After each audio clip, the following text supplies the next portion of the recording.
Marcos 11, de 12 a 14, nós vamos falar aqui de uma figueira que foi amaldiçoada por Jesus. Depois nós vamos ler do verso 20 ao 26. Marcos capítulo 11, amém?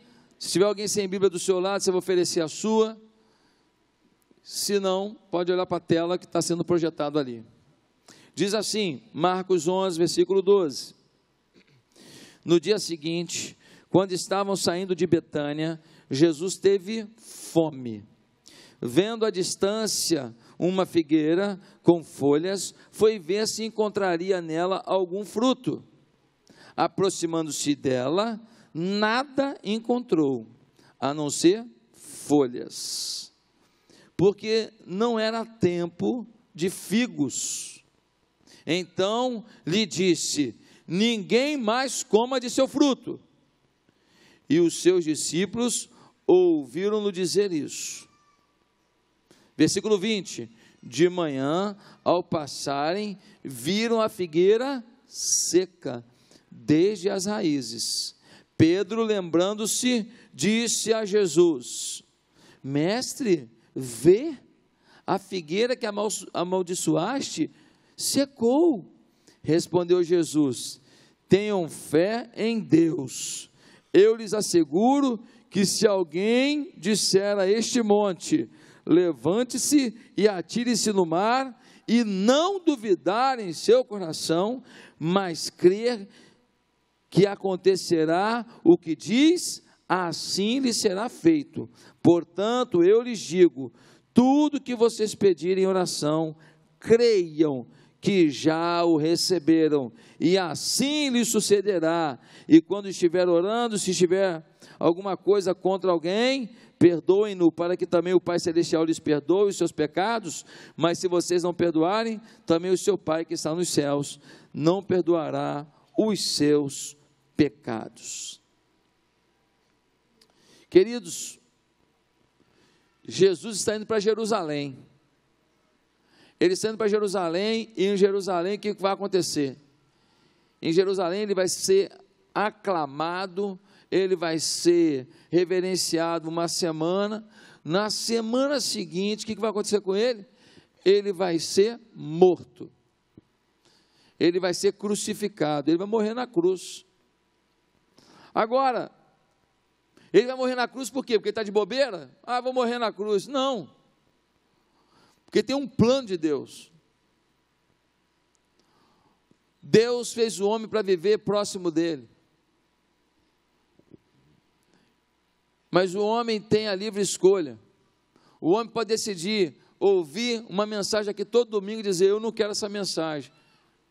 No dia do juízo final, no dia da volta de Jesus para julgar a terra, essa pessoa não vai poder dizer: eu nunca ouvi falar que o Senhor voltaria, eu nunca ouvi falar que existia o céu e o inferno. Não vai poder dizer, porque a palavra de Deus, essa palavra bendita, nos anuncia esta verdade. E Deus, para salvar o homem que se afastou dele pelo seu livre-arbítrio, ele deu a esse homem uma oportunidade. Ele mandou Jesus, o seu Filho, ao mundo, e Jesus vem ao mundo. Jesus é Deus feito homem, ele vem ao mundo, ele abre mão de sua divindade, se faz carne, e ele passa por essa terra, e ele não peca, ele vence o pecado, e um dia o Filho de Deus se sacrifica na cruz, e quando ele morre sem pecados, ele agora não ficará subjugado pela morte, ele vence a morte, porque o salário do pecado é a morte, mas ele não tem pecado, então ele não pode ficar na morte, e ele tem vida, e agora ele vai aos céus, e quando ele vai aos céus, o Espírito dele, o Espírito Santo, o Espírito de Jesus vem ao mundo, e quando a gente aceita esse Jesus, o sacrifício dele na cruz, o Espírito Santo entra na gente, mas entrou na gente um Espírito que vence a morte, e portanto, quando o Espírito de Deus entra na minha vida, eu sou imortal. Ué, mas o que morre então? A carcaça. Mas o que menos te define é o corpo. É o que menos te define. Uma pessoa pode ser muito feia. Pastor, alguém pode ser feio? Sei lá quem é o feio. Não estou dizendo quem é o feio, estou falando muito feia. Pensa uma pessoa que todo mundo fala assim, esse é feio, hein? Pensa uma pessoa que quando nasceu, a mãe olhou e falou assim, a placenta está aqui, cadê a criança?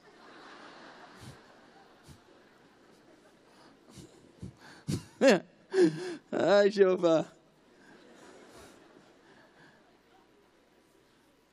Pensa na criança que com 2 meses aprendeu a andar. Ninguém queria pegar no colo. Pensa.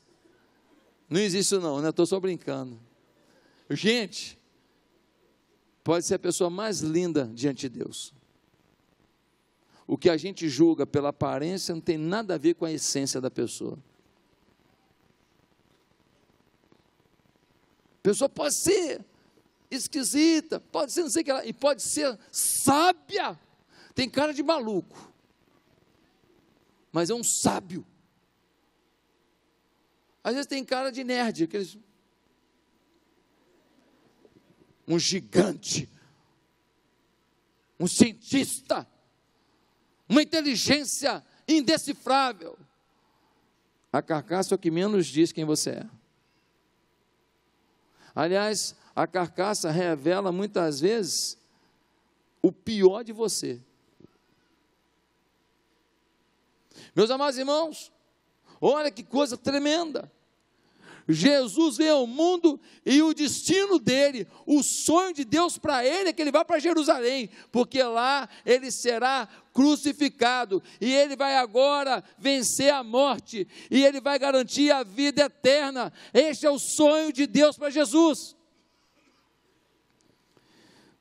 Mas quando ele chega aqui, ele não vai direto para Jerusalém morrer, não. Ele não chega aqui e vai direto para o Calvário. Ele chega aqui, ele nasceu, ele andou por aqui, por ali, o papai dele ensinou isso, a mamãe ensinou aquilo, e Jesus está crescendo e tal, até que finalmente ele está trilhando um caminho final para Jerusalém. Ele está indo no caminho para o sonho de Deus para a vida dele. Você tem sonhos de Deus na sua vida? Você sabe que sonhos são esses? Você já reparou que tem gente que luta a vida toda por algo e quando consegue, seja no casamento, na situação financeira, numa formação universitária, numa casa, num carro, isso não lhe garante felicidade? Você já reparou que tem gente que insiste em coisas que podem até trazer dinheiro, mas roubam a paz, roubam a saúde, roubam a família? Você já reparou que nem todo mundo sabe quais são as prioridades das suas próprias vidas? Jesus sabia que estava vivendo os momentos decisivos do seu ministério. Tudo que ele viveu na terra estava chegando agora ao clímax. É o momento de viver o grande sonho de Deus, de resgatar a humanidade pela morte de Jesus na cruz. É o sonho de Deus. Envolve sofrimento, envolve dor, mas é o sonho de Deus. Se é dor e sofrimento, mas é sonho de Deus, depois significará glória e salvação. Se é sonho de Deus envolvendo perda, amanhã vai significar ganho. Se é sonho de Deus envolvendo reprimir alguma coisa, vai significar liberdade para muita coisa amanhã. Meus queridos irmãos, Jesus sabia disso, a cruz era o local do sonho de Deus para ele, mas Jesus não chegou ao mundo e foi direto para lá. Existia um caminho em direção aos sonhos de Deus, havia etapas a serem cumpridas, situações a serem vividas, assim é a nossa vida. Deus tem um sonho sobre você, mas em direção a esses sonhos, você vai viver situações, você vai ter que viver aprendizados, você vai ter que viver experiências, No caminho para os sonhos de Deus, para as nossas vidas, nem tudo é do jeito que planejamos, nem tudo é da cor que gostamos, nem tudo é no tempo que queremos. Este momento em que Jesus está prestes a realizar os sonhos de Deus, revela algumas situações que nos ensinam muito sobre o caminho para os sonhos de Deus. Ele está indo para Jerusalém, para viver o sonho de Deus, mas nesse caminho, numa situação que ele vive, nós temos ensinos sobre o caminho para os sonhos de Deus. E esse é o tema da mensagem de hoje. O caminho para os sonhos de Deus é a mensagem de hoje. Meus amados irmãos, nós aprendemos que no caminho para os sonhos de Deus, algumas situações nós temos que ter como definitivo. Primeiro, conselho no caminho para os sonhos de Deus para a sua vida: não ignore suas necessidades momentâneas, pensando apenas nos sonhos futuros. Vou repetir. No caminho para os sonhos de Deus, não ignore suas necessidades momentâneas, pensando apenas nos sonhos futuros. Dá uma olhada no versículo 12. Diz assim: no dia seguinte, quando estavam saindo de Betânia, Jesus teve fome. Vendo à distância uma figueira com folhas, foi ver se encontraria nela algum fruto. Meus amados irmãos, Jesus está indo para Jerusalém, lá ele vai concretizar o sonho de Deus, mas no caminho, ele teve fome. O que ele fez? Não vou nem comer nada, estou num momento importante na minha vida, estou definindo os sonhos de Deus para a minha vida, estou indo para o clímax da minha vida na terra, estou indo para a realização do grande propósito do Senhor para mim, então não vou nem comer. Não, ele parou para comer. Aí ele tem a figueira, vou comer um figo. Você gosta de figo? Eu adoro figo. Se você não parecer em nada com Jesus, goste de figo. Ele gostava de figo. Ele foi procurar um figo. Jesus teve fome, parou para suprir sua necessidade. Os sonhos têm que esperar necessidades supridas.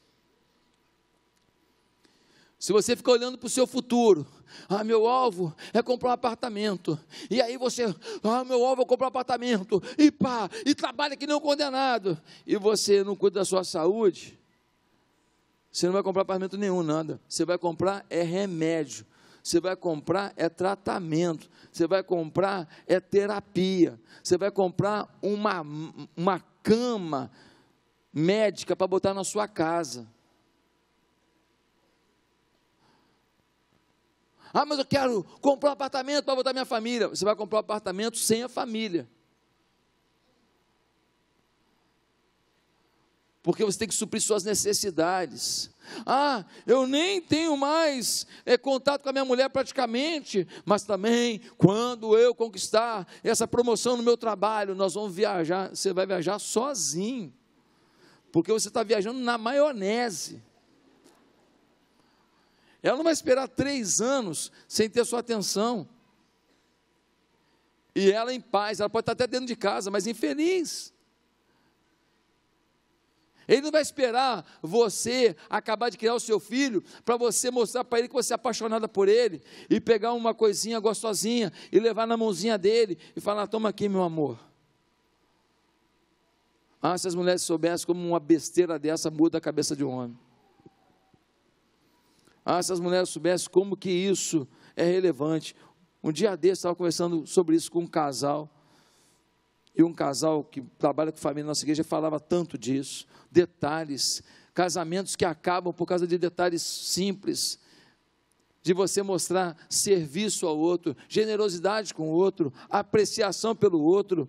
Alguns vão morrer antes de chegar nos sonhos, pois boicotaram suas necessidades físicas, emocionais, espirituais e familiares. Eu vou me consagrar a Deus quando eu realizar meu sonho, vou ter tempo para ler Bíblia, orar. Ei, você não vai nem chegar lá, o diabo te pega no caminho, te arrebenta. O sonho de Deus para você no caminho é Ele estar com você. O sonho de Deus para a sua vida não é te dar uma bênção lá na frente, enquanto isso você fica na mão do diabo, não. Veja que estou falando de necessidades, não de futilidades. Quem quer realizar sonhos terá que abrir mão de coisas, economizar, trabalhar muito, se esforçar, perder noite de sono, estudar e trabalhar ao mesmo tempo. Isso faz parte da vida.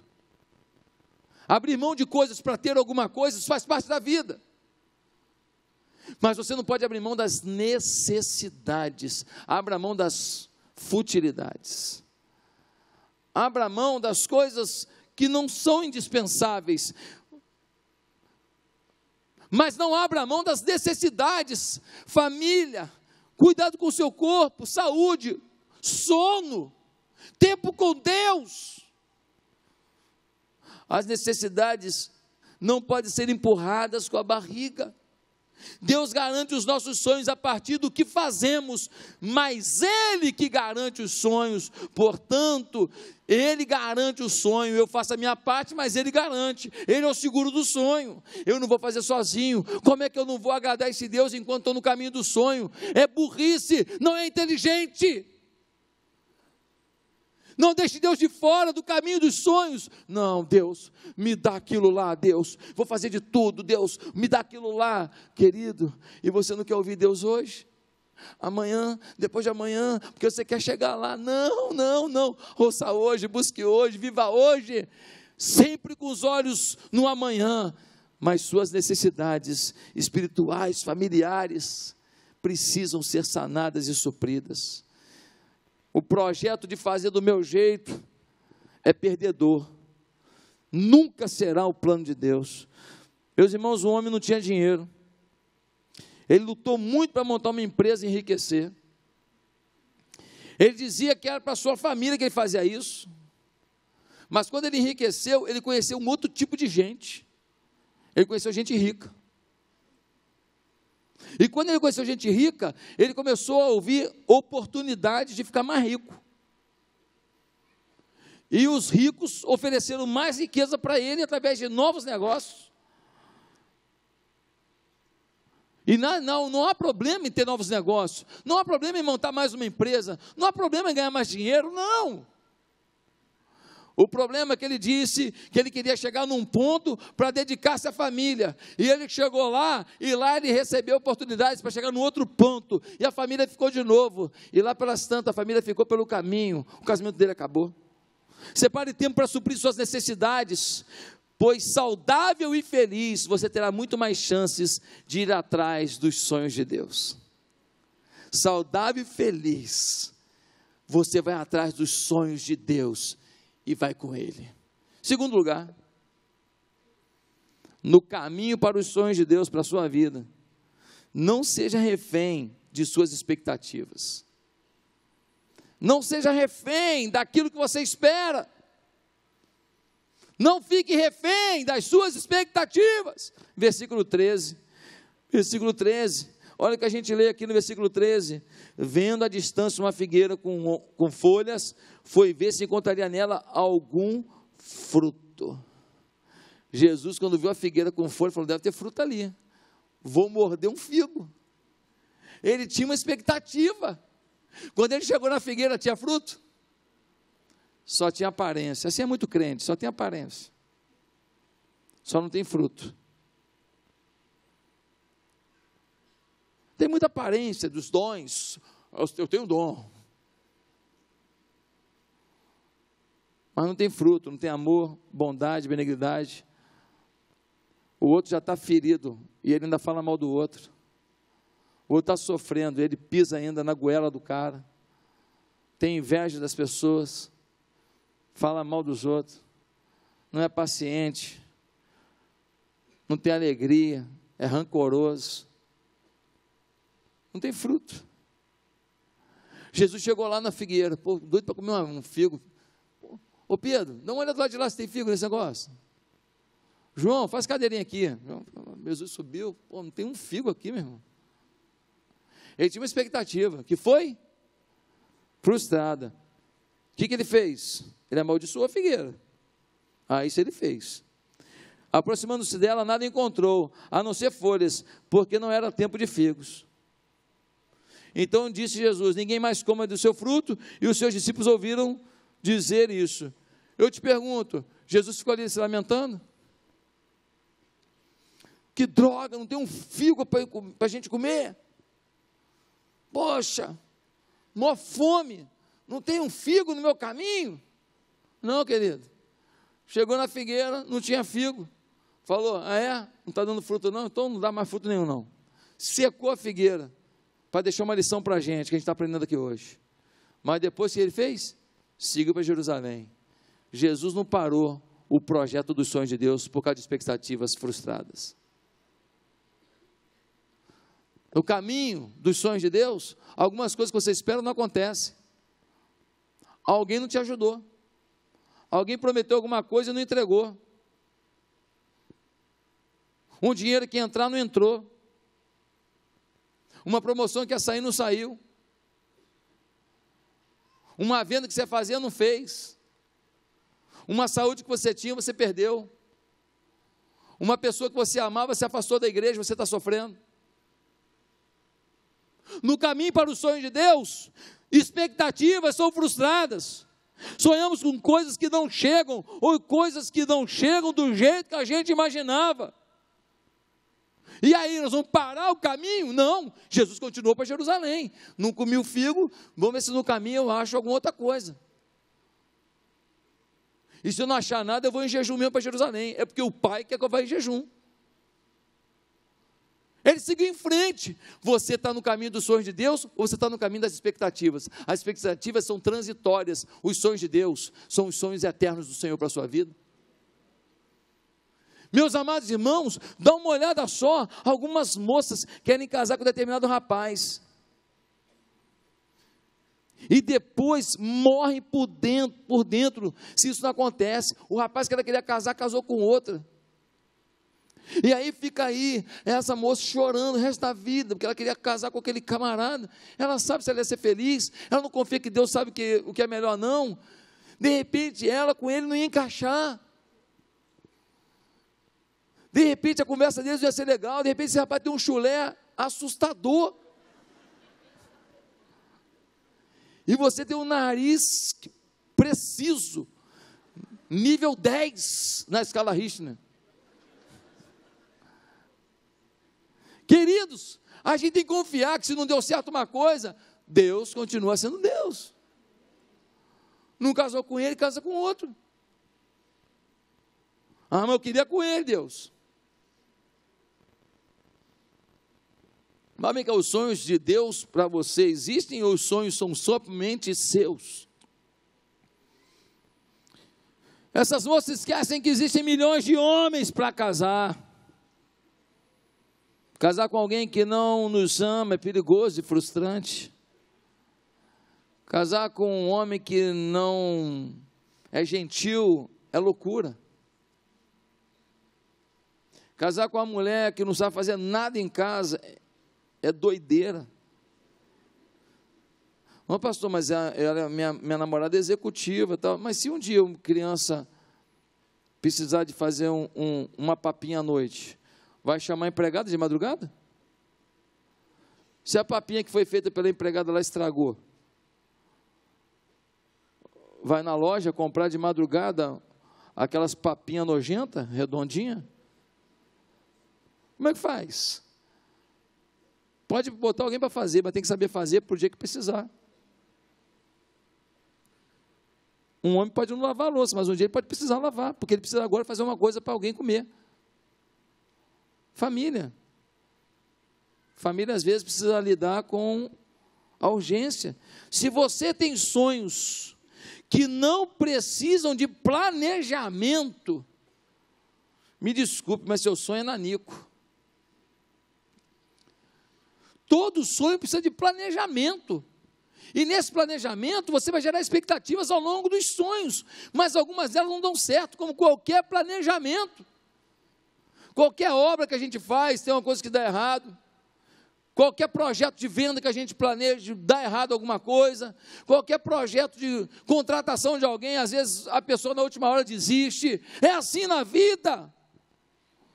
Sonhos de Deus para nossas vidas contemplam o básico, mas também contemplam grandeza que revele que realizamos algo maior que nós.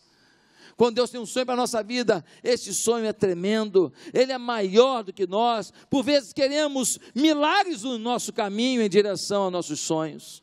Deus, abre uma porta, que amanhã vem alguém aqui e abre uma porta para mim de emprego, para ganhar 150 mil reais por minuto. Senhor, manda um homem, manda um primo do Prince Harry. Eu achei tão lindo aquele casamento. Senhor, manda lá um amigo dele, muito próximo da rainha, vir aqui e chegar aqui no Brasil, esbarrar comigo e falar: você parece com a Meghan, quero casar com você. Ei, querido, pelo amor de Deus, para de sonhar com coisa fora da realidade. Planeje o seu sucesso, planeje os seus sonhos, planeje o seu futuro com Deus, e não gere expectativas que impeçam você de entender que nesse cronograma, se uma coisa não deu certo, há uma coisa chamada ajuste de cronograma. Às vezes nós queremos milagres, alguns pedem que Deus retire situações que o próprio Deus deixou acontecer. Às vezes, para você chegar onde tem que chegar, você vai precisar aprender coisas que só isso que você pede para Deus tirar, vai te ensinar. E Deus não vai tirar não, porque foi Ele que permitiu. Ele permitiu você passar por isso aí, para você aprender uma lição nova, porque Ele quer te levar para um sonho maior, e você está querendo: Deus, faz um milagre. Ele não vai fazer milagre, porque Deus não está querendo nesse momento que você tenha um milagre, Ele quer que você tenha uma transformação. Dá uma olhada nessa foto aqui, joga aí, Juninho, bichinho bonito, joga aí, Juninho. Deixa eu te perguntar, alguém aqui acha esse bichinho muito lindo? Cadê? Bicho é fogo, entra embaixo de qualquer coisa, a gente não vê. Olha isso aí, uma lagarta. Deixa eu te perguntar, é um negócio que você acha bonito, você manda, bota no ombro para ficar andando por aí? Ah, gente, com uma lagartinha aqui de estimação, oh, beijinho no ombro aqui. Ah, lagarta, olha só, pensa no negócio, esse negócio queima, rapaz. Negócio feio, cheio de perninha para lá e para cá, negócio esquisito. Se você está passando e uma lagarta está no chão, fala a verdade, não vem com esse papo de Bama não. A tendência é, fala a verdade. Ah, ainda mais se seus filhos estão pequenos, filho pequenininho, pode botar a mão e se queimar, o que você faz? Sim ou não? Meu joelho está melhorando, não devia ter feito isso agora. Então, gente, está aqui. Agora deixa eu te falar, esse bicho asqueroso, feio, endemoniado, desculpa, estou brincando. Um dia ele entra num... Ei, gente, por favor, ajuda a menininha que ela está no meio do pessoal aí do surdo. O casulo está aqui, deixa eu te falar, lugar apertado, lugar sem liberdade, lugar quente. Não é a casa dos sonhos de ninguém. Às vezes na vida, você está pedindo para Deus tirar o casulo, o momento apertado da sua vida, porque você não entende que Deus não está querendo fazer milagre nenhum, não tem milagre nenhum para acontecer aqui. O que vai acontecer agora é transformação, vai.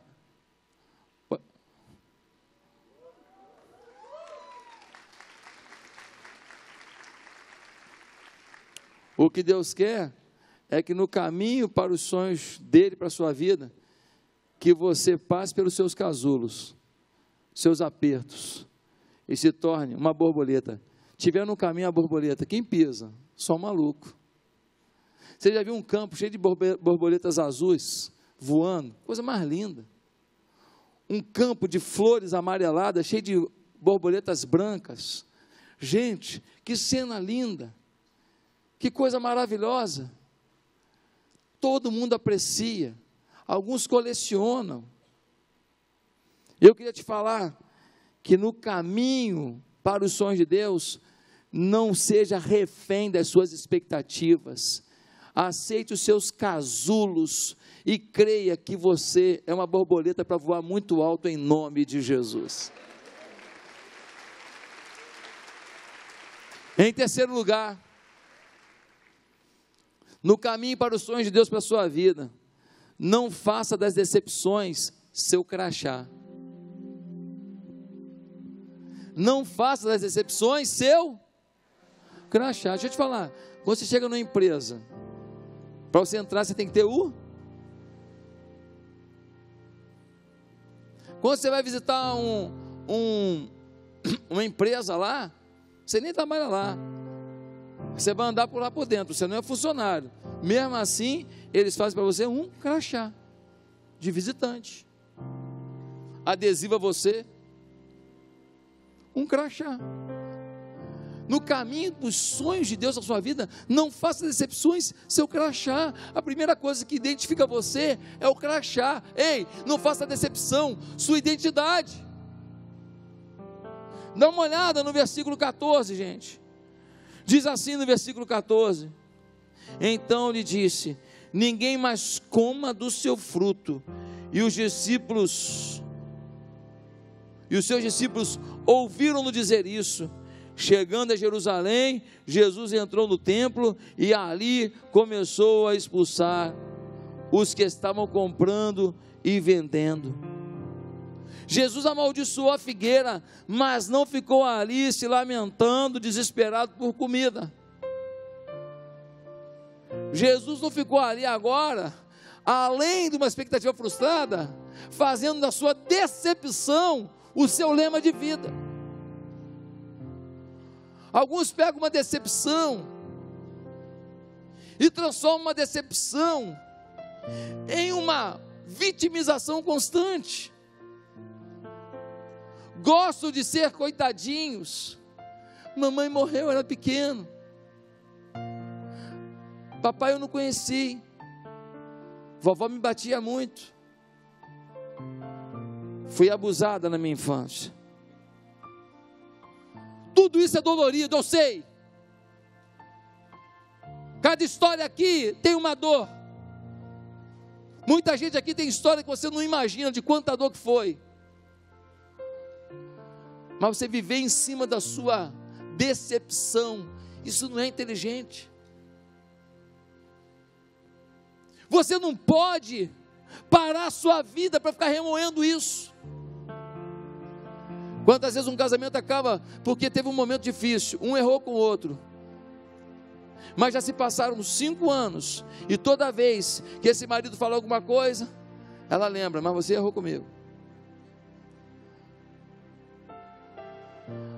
Aquilo que era uma verdade, agora virou um fantasma. Só que fantasmas assustam, fantasmas dão medo. O que tem de gente ressuscitando aquilo que era para morrer e ser enterrado, em vez de cavar mais fundo, enterrar mais fundo, em vez de 7 palmos embaixo da terra, botar 200 metros embaixo da terra, jogar muita terra, jogar cimento em cima, acabar com isso para viver um novo tempo. Não, a frustração agora é lembrar do tempo inteiro. Tem gente cantando a mesma música triste diante de uma vida linda pela frente. Tem gente que foi abandonado no seu casamento, no seu namoro, e o que faz de noite? Liga lá no Good Times, aí fica ouvindo aquelas músicas melosas e chorando. Ei, vai escutar uma música para frente, vai escutar uma música de campeão, vai ver uma luta de boxe, vai dar um soco na vida. Ei, vai ver uns vídeos de campeão, vai ver uns vídeos de medalha, vai ler a biografia de gente que se tornou um ícone para o mundo, mas que passou por lutas que são maiores que as suas. Leia biografias de grandes homens, não é só de crente não é só de servo de Deus não, vai ler a história de gente que aconteceu, você vai ver que uma grande força para chegar onde chegaram, foi a capacidade de não fazer da frustração o seu crachá, mas de crer que o amanhã nos traz um novo tempo. Eu sei que casamento acabado é dolorido, eu sei que perder emprego e dinheiro é desesperador, eu sei que perder um amigo que amávamos é horrível, eu sei que tomar um fora da pessoa amada, nossa, é difícil de assimilar. Eu sei que perder um gol no fim do campeonato, nossa, que decepção. Falir é horrível. Ser traído, nem se fala. Enfrentar uma doença, tudo isso é difícil. Mas a Bíblia diz que a alegria do Senhor é a nossa força. Diz que basta cada dia o seu mal. Diz que o choro pode durar uma noite, mas a alegria está à nossa espera pela manhã. Diz que podemos ser atingidos por mazelas, mas temos que ter bom ânimo, pois Jesus nos ama e Ele vence o mundo.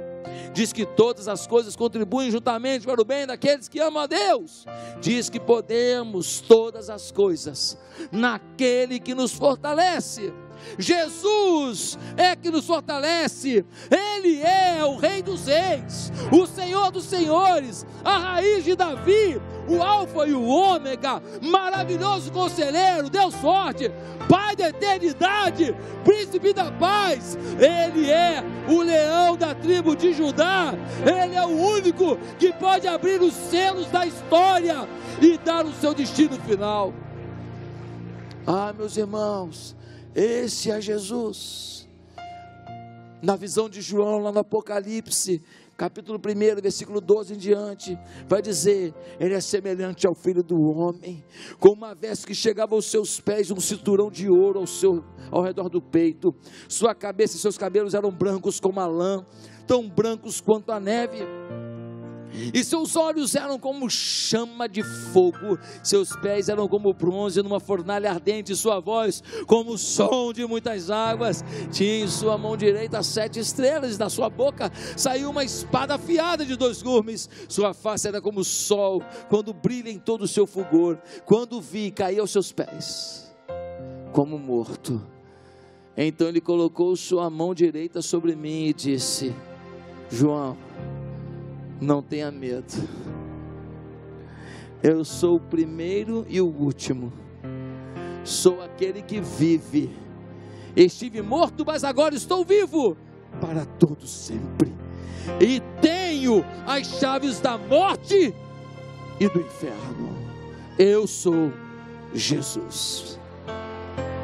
Glórias a Deus, aleluia, glórias a Deus. Meus amados irmãos, 1 Crônicas capítulo 4, versículo 9 e 10, nós lemos algo muito legal. 1 Crônicas capítulo 4, versículo 9 e 10.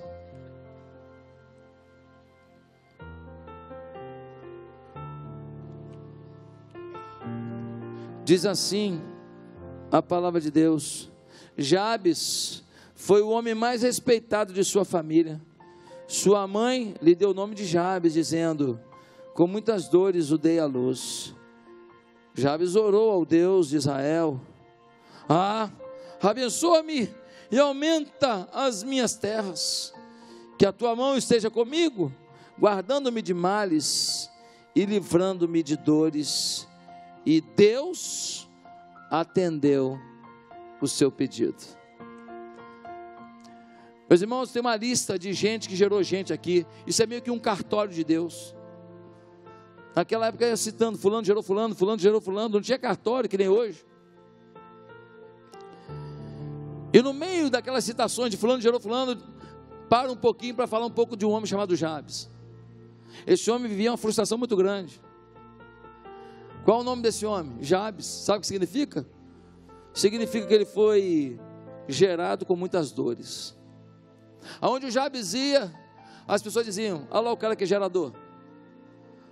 Fala, gerador. Fala, complicadinho. Sua mãe passou uma situação com você, hein? Sua família sofreu por sua causa, hein? Onde ele vai, ele é tido como produtor de dores, o produtor de morte. Ele tem um drama pessoal, ele recebe um nome, um rótulo, um estigma. A sua mãe quis deixar claro: você me fez sofrer, carregue-os com você o resto da vida. Você me fez sofrer. Imagina a tua mãe falando para você: você me fez sofrer, você me fez sofrer, você me fez sofrer, você me fez sofrer o tempo inteiro. Imagina carregar esse estigma. Mas um dia esse homem fez uma oração. Diz a palavra que Jabes orou. Ele falou: Deus, a minha mãe disse que eu gero dor. Aí eu queria te pedir uma coisa: me faz prosperar, alarga minhas fronteiras, coloca sobre mim a tua mão e não deixa eu sair da tua mão não, e que todos vejam que a tua mão está sobre mim, e que o Senhor que prosperou meu caminho. E diz a Bíblia que Jabes foi o mais notável de todos os seus irmãos. Diz que de toda a família, quem prosperou para valer, quem avançou para valer, quem conquistou para valer, foi ele. Ah, meus amados irmãos, não há nada mais poderoso para a sua dor do que clamar a Deus em oração. Não há nada mais poderoso para a sua vida do que acreditar que Deus é Deus de solução. Não há nada mais poderoso para a sua vida do que você, ao invés de sair tentando resolver, você trancar-se no seu quarto e deixar Deus resolver. Faça a sua parte depois que Deus falar o que você tem que fazer. Você não tem que ser o produto do que pensam sobre você. Você pode levantar a cabeça em nome de Jesus, reverter o nome que te deram e ser aquilo que Deus decide que você tem que ser. Em quarto lugar, no caminho dos sonhos de Deus para a sua vida, nunca aceite uma vida infrutífera para Deus. Nunca aceite uma vida infrutífera para Deus. Pastor, eu estou no caminho dos meus sonhos. Um dia eu vou fazer muito para Deus. Um dia eu vou realizar muito para Deus. Um dia eu vou dar contribuição gorda para Deus. Um dia eu vou fazer um ministério lindo para Deus. Mentira. No versículo 13, nós lemos algo muito forte. Diz que ele chegou, não tinha fruto, só tinha folha,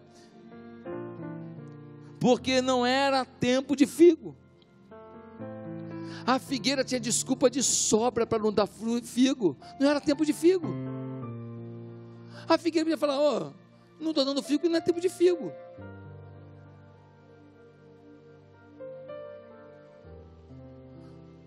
Às vezes você está falando: não é tempo de eu dar o meu melhor nisso, daquilo, porque eu estou passando por isso, daquilo. Ei, você não tem desculpa para dar para Deus quando Ele espera de você fruto.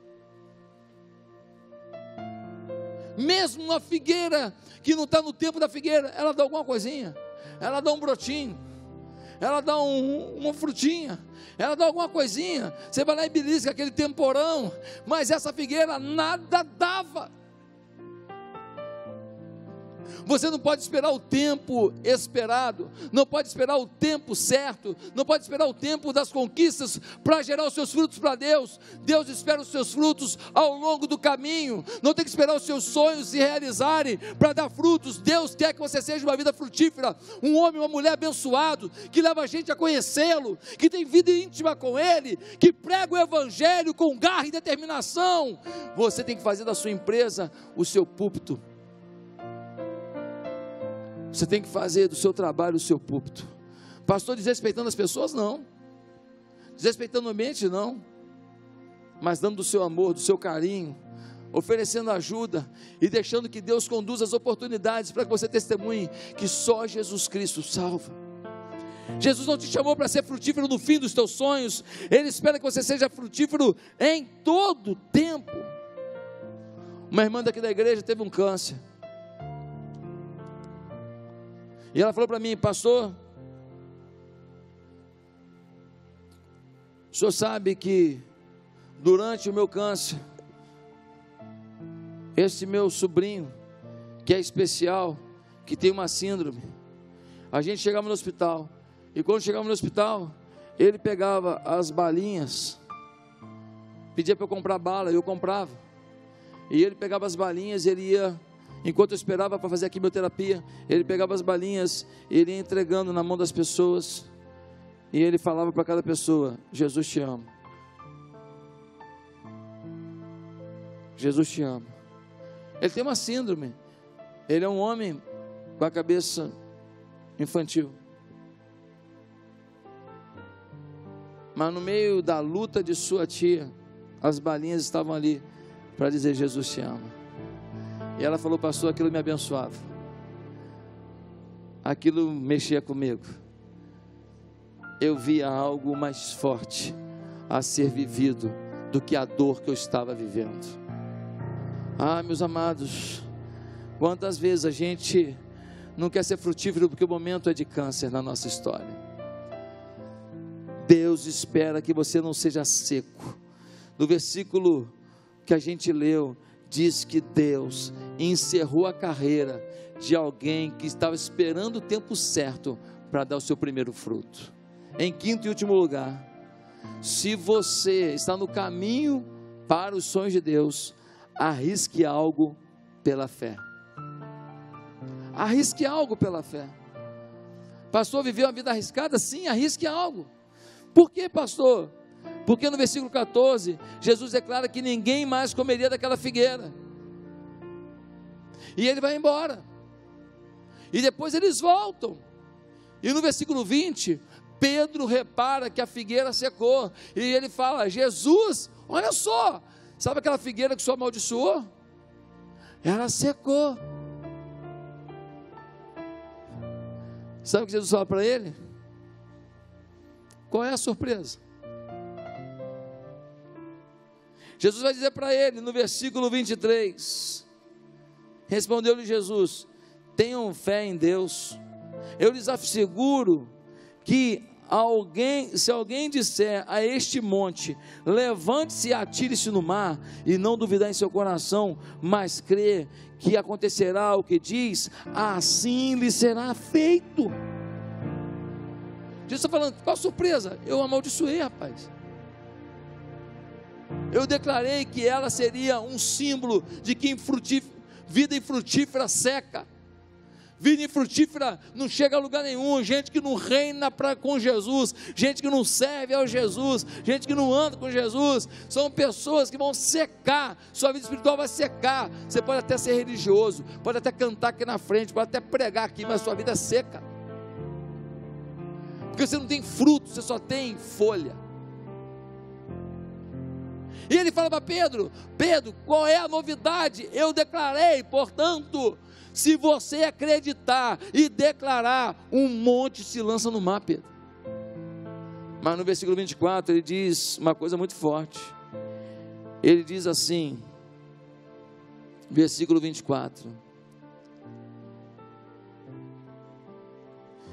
levante-se e atire-se no mar, e não duvidar em seu coração, mas creia que acontecerá o que diz, assim lhe será feito.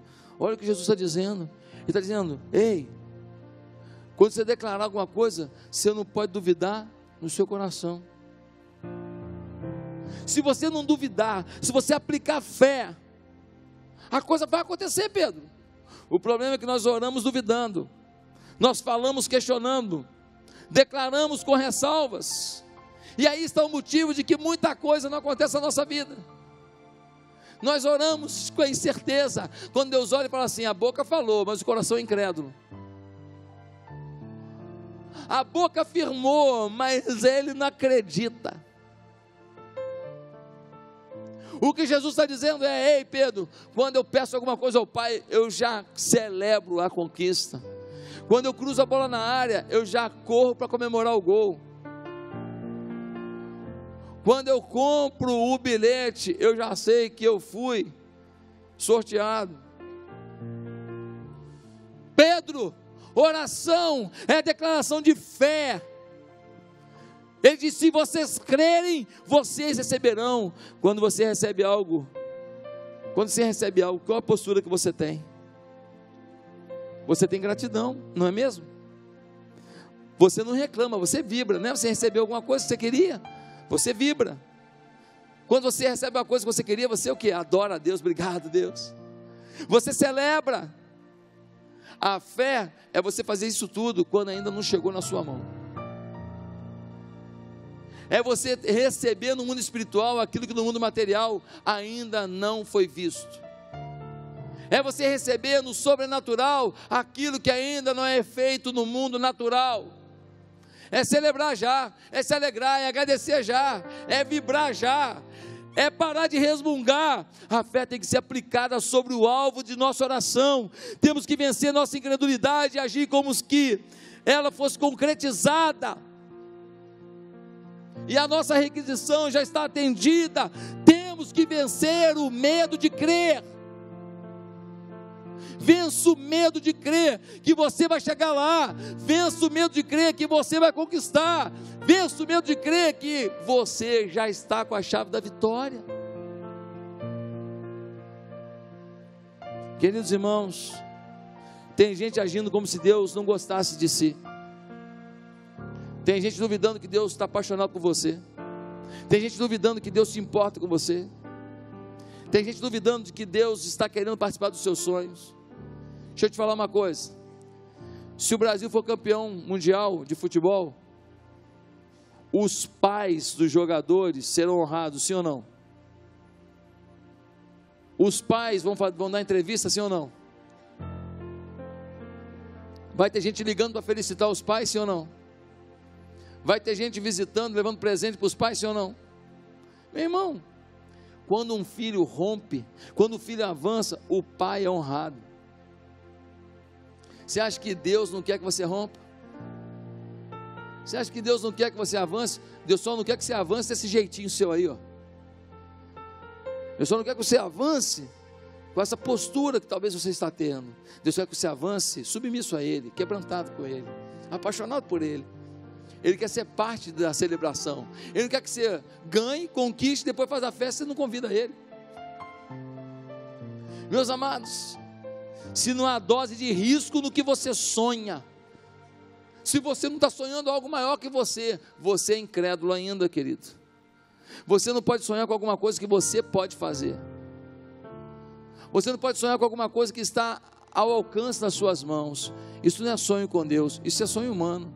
Eu fazendo o meu caminho, eu fazendo minha trajetória. Você precisa ter uma dose de risco no seu sonho, uma dose de expectativa sobrenatural no seu sonho, uma dose de expectativa de algo além de você no seu sonho. Um dia eu estava sonhando com uma igreja com multidões, quando eu li um livro chamado Liderança Corajosa, do Bill Hybels. E aquele homem falava de uma igreja que ele sonhou, e de uma igreja que começou com 20 e poucas pessoas, e que se tornou uma das maiores igrejas dos Estados Unidos. Um dia eu li um livro chamado Uma Igreja com Propósito, de Rick Warren, e eu vi um homem que começou uma igreja. Ele mandou um convite na Redondeza, o pessoal apareceu, ele começou uma igreja, e ele já era uma das maiores igrejas dos Estados Unidos. Eu fui nessas duas igrejas visitar já, e eu falei, meu Deus, que coisa legal, começar alguma coisa, e ver Deus fluindo. Um dia Deus me deu uma oportunidade de receber um convite de uma igreja com 20 e poucas pessoas. Eu já tinha um sonho de Deus na minha cabeça, e quando eu recebi o convite para essa igreja, que reunia numa escola municipal, eu entendi que era Deus conduzindo, e olha no que deu.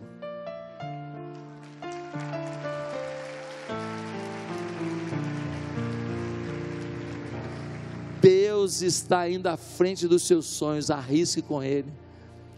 Nós tínhamos 700 pessoas num culto domingo à noite, 680, 700 pessoas num culto domingo à noite, tudo lotado, gente pendurada na janela. Renato era membro da igreja nessa época, tudo tomado, em cima, embaixo, gente na lateral, gente lá fora, lotada a igreja domingo à noite. Uma situação financeira equilibrada, Bianca trabalhando, eu trabalhando, todo mundo, tudo organizado. Eu morava num apartamentinho legal, eu tinha um carro zero. Minha vida estava organizada. Depois de passar momentos mais difíceis e apertados, agora a gente estabilizou a vida. Aí, Bianca, foi nesse momento que Deus me tirou para trazer para cá, para sonhar com você. Quando eu arrisquei com Deus, eu fiz a melhor escolha da minha vida. Se você arriscar com Deus, você vai fazer a melhor escolha da sua vida, hein? Não tenha medo. de ser um empresário que arrisca com Deus, colocando Deus à frente dos seus negócios.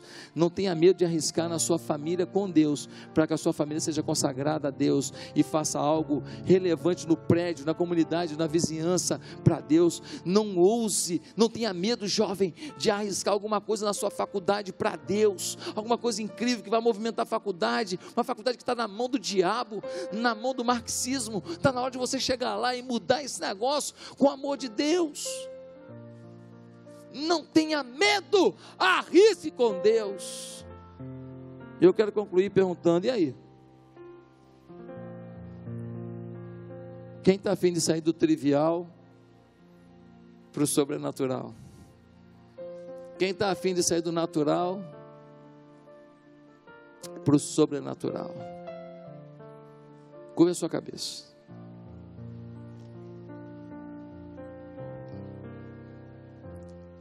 Se tem alguém aqui nessa noite, nessa manhã, desculpa, que foi tocado por Deus aqui, e você fala: meu Deus, eu preciso viver isso, e você reconhece que você não entregou sua vida a Jesus ainda, mas você quer agora se arrepender dos seus pecados e viver uma nova vida com Jesus. Se você está aqui, você diz: eu preciso viver isso com Jesus, eu não estou vivendo. Aonde você está, eu quero pedir a você que você faça uma oração, se arrependendo dos seus pecados, convidando Jesus para reinar na sua vida e dizendo: Jesus, eu serei uma figueira frutífera, eu não vou secar não, eu não vou ser quebra de expectativa de Deus não, eu vou viver algo a mais com Deus. Onde você está, repita comigo uma oração. Se você quer começar uma nova vida com Jesus hoje, diga assim: Santo Deus, eu me arrependo dos meus pecados, eu peço que Jesus Cristo reine na minha vida. Jesus, por favor, muda a minha história, mexe com cada área da minha vida, do jeito que o Senhor quer, porque no caminho para os teus sonhos na minha vida, eu sei que eu vou vencer cada etapa, e eu vou chegar lá. Eu quero parar de decidir sozinho, eu quero parar de fazer do meu jeito, faz do teu jeito na minha vida, meu Pai, em nome de Jesus, amém.